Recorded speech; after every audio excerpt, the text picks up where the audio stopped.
ध्यान से देखिए, आपके सामने खड़ा यह आदमी एक साधारण ट्रे पैलेट से बिल्कुल नया कमाल कर रहा है।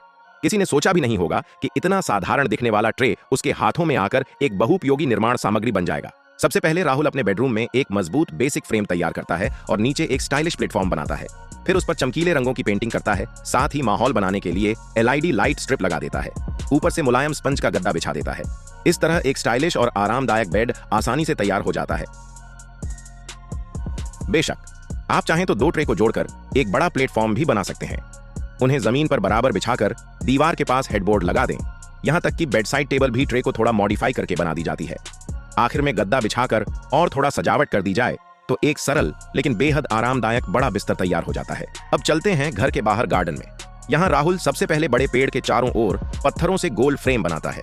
फिर ट्रे को काटकर और खोलकर सिर्फ उसके फ्रेम से अलग अलग सीटें तैयार करता है। इसके बाद सीटों के खांचों में कंकड़ पत्थर भरता है, वाटर प्रूफिंग करता है, पानी और मछलियां डाल देता है और आसपास हरे भरे पौधे लगा देता है। इस तरह एक शानदार आउटडोर रेस्ट एरिया तैयार हो जाता है जिसका माहौल देखने लायक होता है।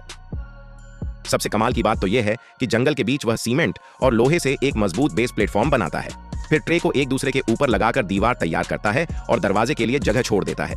ऊपर छत का फ्रेम बनाकर उसे मजबूत करता है, वाटरप्रूफ कपड़ा बिछाता है और आसपास हरियाली लगा देता है। घर के अंदर वह फायर प्रूफ कॉटन लगाकर खिड़कियां और कवर प्लेट भी इंस्टॉल कर देता है। इस तरह घर के अंदर से लेकर बाहर तक साधारण ट्रे से एक शानदार छोटा सा घर तैयार हो जाता है। सच कहें तो साधारण सामग्री को इतनी क्रिएटिविटी से इस्तेमाल करना हर किसी के बस की बात नहीं। मानना पड़ेगा, यह लड़का वाकई बहुत प्रतिभाशाली है।